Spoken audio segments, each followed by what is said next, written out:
The amount of student loan debt Americans hold is at a record high, and much of it is shouldered by millennials, people now in their late 20s and 30s, which means that young people coming along behind them in what's called Generation Z, those born after 1996, are facing some tough choices about how to pay for college. As economics correspondent Paul Solman learned, some are taking lessons from what's happened to their older brothers and sisters. It's part of our weekly segment, Making Sense.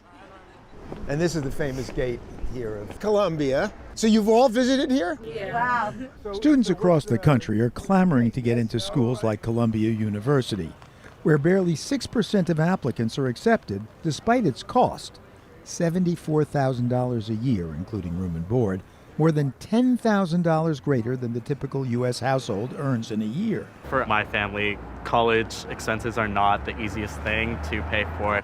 For Gen Z, the post-millennials, today's college prices may just be too high. Going to a CUNY has become an option. CUNY meaning a city university of New York. The cost at CUNY? A mere $6,500 a year in tuition, and students can live at home. Has anyone ever considered not going to college? Personal finance guru Beth Kobliner had assembled a group of economically diverse New York City Gen Zers, all high schoolers, part of the first wave of Gen Z to reach college age.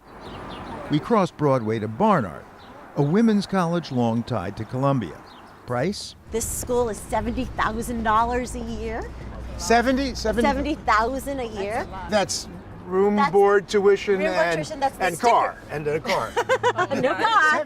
But don't just look at the sticker price, because schools offer financial aid, says Barnard's VP of Enrollment, Jennifer Fundiller. Barnard and many schools are offering tremendous amount in financial aid.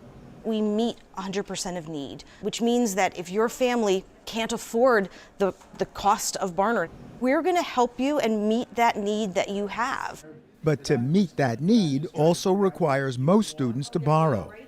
2/3 of grads are now saddled with loans, and their total debt has passed $1.5 trillion, half again the total owed on credit cards.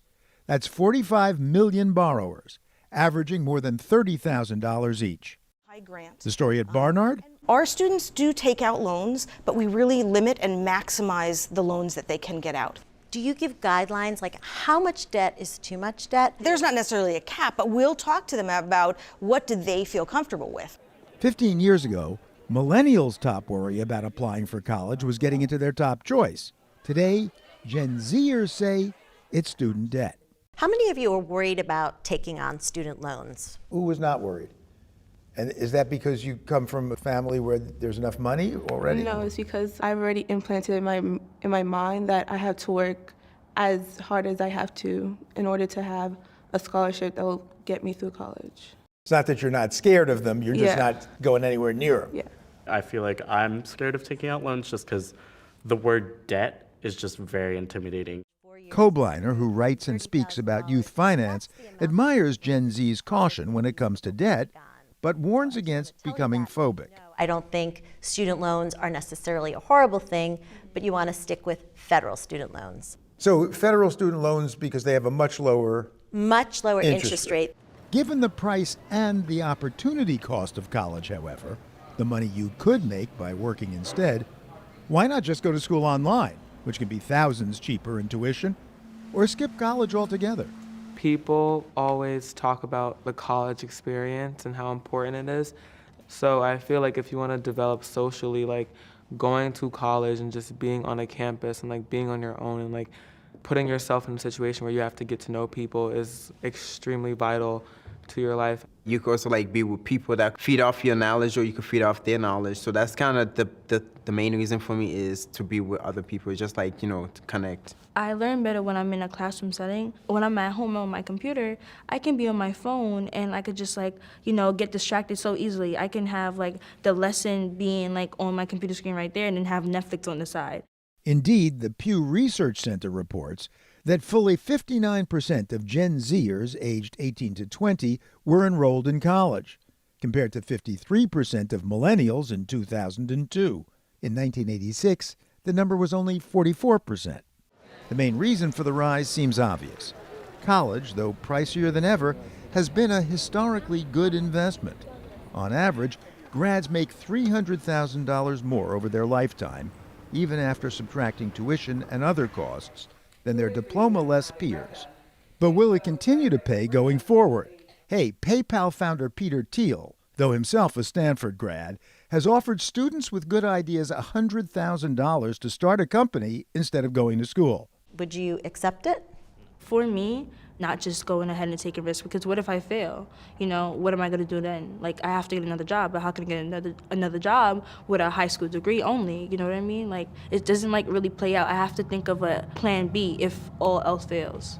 A prudent plan B, because older Gen Zers, like those in our unscientific sample at least, are economically hard-nosed and shooting for the top tier in an economy they've seen become more steeply split their entire lives. A lot of us in our age want a job that's high up there.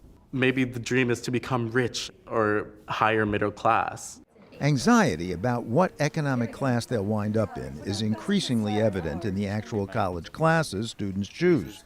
So-called STEM majors have soared in recent decades, while an English degree, with which something like 10% of students unapologetically graduated in my day, is down to 2%, prompting the question, is a degree from a liberal arts college worth it economically these days, especially if it's in the liberal arts? Humanities, social science areas, they open doors because it is not just about the specific skill that you're learning, but it's all the other pieces that go into what that major might be like in the classroom setting, to be able to collaborate, to be able to be a good public speaker.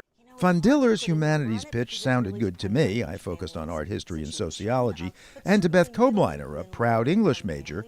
And there's plenty of support for what Von Diller says. 3/4 of employers say soft skills are as important as technical ones.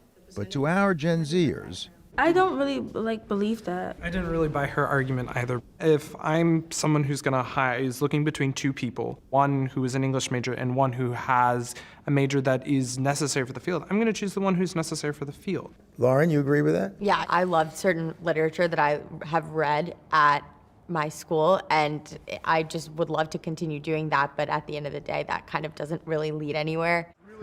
and so Gen Z seems to be thinking about college costs a lot more skeptically. Some would say more realistically, others more narrowly than those who came before. For the PBS NewsHour, this is economics correspondent Paul Solman reporting from New York.